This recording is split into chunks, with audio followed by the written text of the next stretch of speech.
Hello friends, എല്ലാവർക്കും നമസ്കാരം. അപ്പോൾ നമുക്കിന്നൊരു നാടൻ കോഴിക്കറി വറുത്തരച്ച് റെഡിയാക്കിയാലോ. അതിനായത് നമ്മളെ വീട്ടിലുള്ള കോഴീനെ തന്നെ ഇങ്ങോട്ട് തട്ടി സൂട്ടാക്കിയിരിക്കുകയാണ്. അപ്പോൾ നമ്മളെ വീട്ടിൽ വളർത്തുന്ന കോഴിയാണ്, ഞാൻ തിന്നില്ല എന്നൊരു അഹംഭാവമൊന്നും ഞങ്ങൾക്കില്ല. നമ്മളെവിടെ എന്ത് കിട്ടിയാലും തിന്നും. ചേര തിന്നണ നാട്ടിൽ പോയാൽ ചേരയുടെ നടുക്കണ്ടം തിന്നുന്നതാണല്ലോ. അതുപോലെ തന്നെ നമ്മളെ കോഴീനെ ഇങ്ങോട്ട് സെറ്റപ്പാക്കി നല്ലപോലെ കഴുകി കുക്കറിലോട്ട് തട്ടിയിട്ടുണ്ട്. അതിലേക്ക് ആവശ്യമുള്ള മുളക് പൊടി, മല്ലിപ്പൊടി വറുത്തെടുത്തതും കൂട്ടുക, മഞ്ഞൾപ്പൊടി ഇടുക, ആവശ്യത്തിന് ഉപ്പും ഇഞ്ചി വെളുത്തുള്ളി പേസ്റ്റ് ഞാൻ ഇട്ട് കൊടുത്തിട്ടുണ്ട്. ഇനി വേറെ ഒന്നും ആലോചിക്കേണ്ട മക്കളെ, കൈ വെച്ച് തന്നെ നന്നായി തിരുമുക. ചിലർക്കൊക്കെ നമ്മൾ ഈ കൈ വെച്ച് തിരുമണ കാണുമ്പോൾ ഒരു വൃത്തിയില്ലായ്മ ഫീൽ ചെയ്യും അല്ലേ. അങ്ങനെ അതിൻ്റെ ഒന്നും ആവശ്യമില്ല കേട്ടോ. നമ്മൾ ഉണ്ടാക്കുന്ന ഭക്ഷണം എന്തായാലും നമ്മൾ വൃത്തിയില്ലാതെ, നമ്മൾ കൈ കഴുകാതെ നമ്മൾ ഉണ്ടാക്കില്ലല്ലോ. നമ്മളെ മക്കൾക്കും എല്ലാവർക്കും കഴിക്കാനുള്ളതല്ലേ.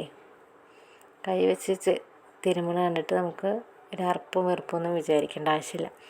നമ്മളെ കൈ തന്നെ വെച്ച് അങ്ങോട്ട് തിരുമ്മി മസാലയൊക്കെ അങ്ങോട്ട് പിടിപ്പിച്ചോളൂ. നമ്മൾ ഏത് സ്പൂൺ ഉപയോഗിച്ചാലും നമ്മളെ കൈ വെച്ച് തിരുമ്മി കിട്ടുന്ന ഒരു ഇത് വരില്ല. അപ്പോൾ ഒന്നും മടിക്കാതെ കൈ വെച്ച് തന്നെ തിരുമ്മിക്കോളൂ.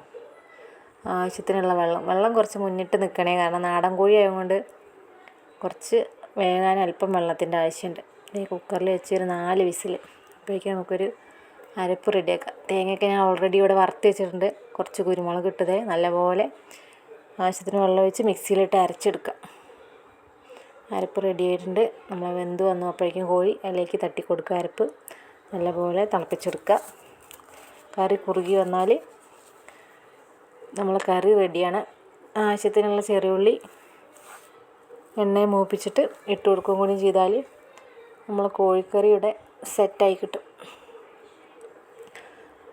അപ്പോൾ അങ്ങനെ രാജാവായി വിലസിയിരുന്ന കോഴി നമ്മളെ വയറിന് അകത്തായി. പാവം, എന്താ ചെയ്യാലേ.